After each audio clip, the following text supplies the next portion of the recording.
Olá a todos que estão assistindo esse seminário. Me chamo Kelvin e hoje irei apresentar a você que está assistindo um pouco sobre critérios ergonômicos. Porém, antes de começarmos a falar mais sobre tal assunto, precisamos entender um pouquinho mais sobre o contexto em que estamos inseridos. Bom, então vamos para a introdução desse assunto. No domínio de HC, existe um termo muito utilizado que é a palavra usabilidade.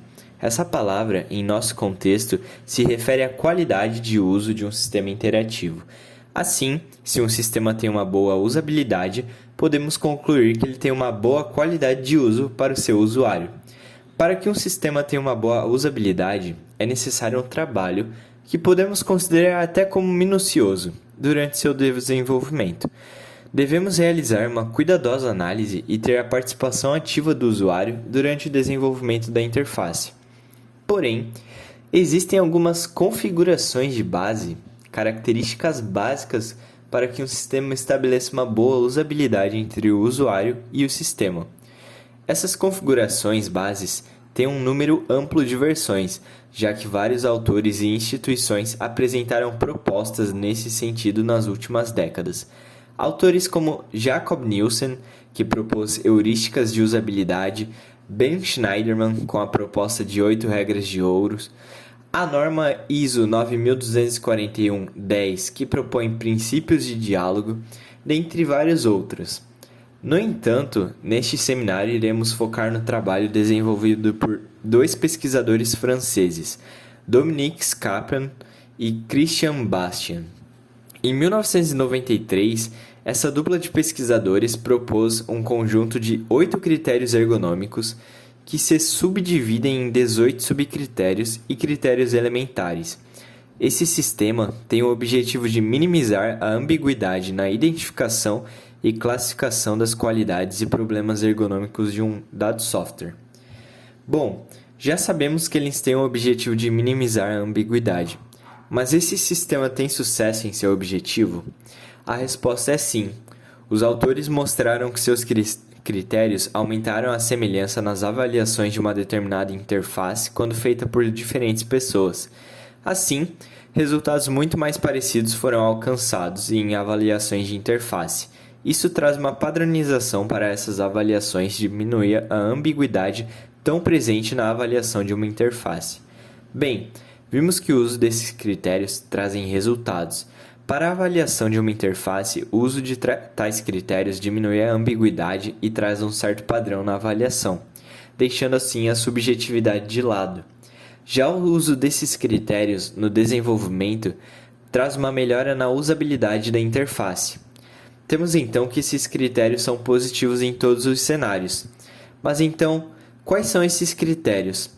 Vejamos a seguir esses critérios e subcritérios. Em razão do tempo, não conseguiremos nos aprofundar demasiadamente em todos os subcritérios.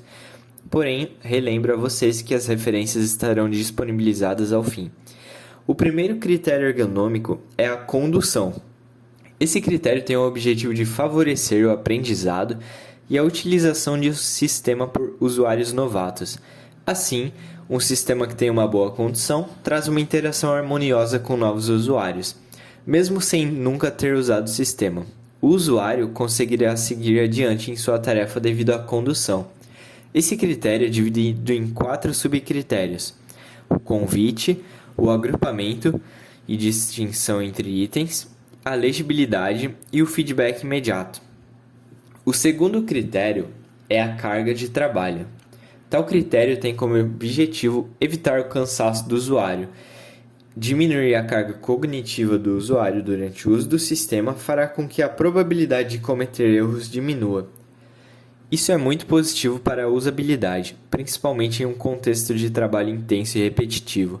Para que esse critério seja atendido, devemos nos atentar a leituras e memorizações desnecessárias, assim como deslocamentos inúteis e repetição de entradas.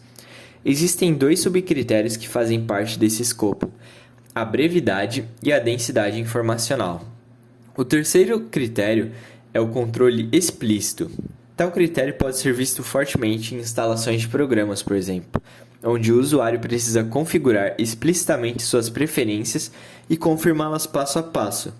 Isso faz com que tarefas longas, sequenciais e processamentos demorados sejam melhores aproveitados e com erros e ambiguidades limitados. Esse critério se define em dois subcritérios: ações explícitas do usuário e controle do usuário. A adaptabilidade é o quarto critério visto por nós. Tal critério propõe que uma única interface possa não ser suficiente para atender todos os diferentes tipos de usuários de um sistema. Assim, para que todos tenham o mesmo nível de usabilidade, a interface deve propor maneiras variadas de realizar uma tarefa, dando a liberdade de escolha para o usuário dominar uma dessas maneiras durante o seu aprendizado. Tal critério também deve permitir que o usuário adapte as apresentações e estilos de diálogo às suas necessidades. Existem dois subcritérios que fazem parte da adaptabilidade: a flexibilidade e a consideração da experiência do usuário. O quinto critério é a gestão de erros. Na maioria dos casos, interrupções durante o uso de uma interface provocada por erros degradam a experiência do usuário durante sua interação com o sistema. Assim, quanto menos erros acontecem, menos interrupções serão realizadas e melhor será a usabilidade para o usuário. Esse critério diz respeito então a todos os mecanismos que permitem enviar, evitar ou reduzir a ocorrência de erros e que favoreçam a sua correção. Os três subcritérios que participam da gestão de erros é a proteção contra erros, qualidade das mensagens de erro e a correção de erros. O sexto critério é a coerência.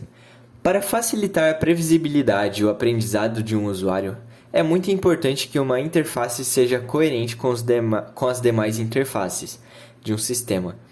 Assim, o usuário reconhece, localiza e utiliza mais facilmente procedimentos e comandos que são estáveis de uma interface para outra, minimizando a possibilidade de erros. O sétimo critério é o significado dos códigos e denominações. Tal critério é importante na usabilidade, já que a recordação e o reconhecimento de tais códigos e denominações pelo usuário minimizam a possibilidade de erros. Um exemplo simples seria a seleção de gênero num formulário. M para masculino e F para feminino é muito mais significativo do que 1 para masculino e 2 para feminino. O último critério é a compatibilidade, que diz respeito a sistemas que tenham suas características compatíveis com as do usuário em termos cognitivos, demográficos, culturais, de competência e com suas expectativas. Sistemas compatíveis trazem maior eficiência para o usuário durante o seu uso. Bom, e como esses critérios se traduzem de forma prática em um projeto? Esse sistema de critérios serve como uma orientação durante o desenvolvimento ou avaliação de um sistema. Assim, se você estiver utilizando tais critérios, a usabilidade de seu sistema terá melhorias significativas. Atualmente, existe uma ferramenta criada através da colaboração do Laboratório de Utilizabilidade da UFSC com outras entidades, que é chamada de Ergolist. Trata-se de uma lista de verificação utilizada para a inspeção de uma dada interface, com o intuito de descobrir falhas ergonômicas.